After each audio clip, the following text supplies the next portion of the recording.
Creativity is an addiction. It's something that you've got to learn how to listen to and participate with it. It's always going to be there. That's one thing. You're never going to walk forward without creative energy somewhere in your mind, body, and soul. But the question is, are you working together? Unplugged, because we will always say yes to creativity. Totally uncut, because we all make mistakes. So turn it into a tool. This is Arroe Unplugged. I write in a forest. I go there to listen. What started at the Billy Graham Library right here in Charlotte, North Carolina, has evolved into a lifelong journey. See, I believe that something is always moving through each and every one of us. It's our calling. These aren't my words. These are the lyrics from Billy's Forest. Chapter number 305, written on March 5th, 2022. The first glimpse of a newly shaped set of leaves have appeared inside these trees. A fresh painting shared by the amazing compassion of Mother Nature. Newly released leaves are very light in green. They nestle up next to the tiny white flowers that offer a scent of spring in the breeze. Soon the shells, once holding these beautiful leaves, will turn everything pollen green. Such a positive message this brand new sun. And like I do every year, I slowly scan the forest floor to see who did we lose this past winter. I know of the white pine on the hill. It never truly got enough proper light. And there's the ancient apple tree, not always so quick to flower or leaf. The way it leans to the front, it's like an aging human. But I hear no complaints from the apple tree of one. I was shocked to see the crab apple tree kept its leaves all winter long. The art of studying trees, not because I'm an arborist, but rather I'm a spiritualist.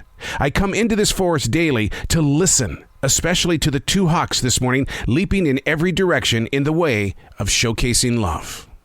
A forest, a collection of trees. Many times in the past, we've talked about this. You don't have to physically live in a forest to be within the presence of the energy of Mother Nature.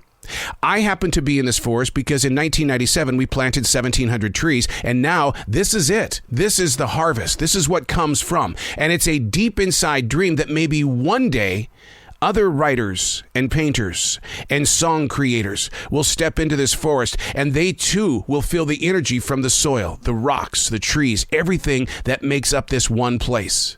But somebody had to plant that seed, and that's what I'm talking about today for you, is that what seeds have you planted that are inviting others to find their creative source of energy?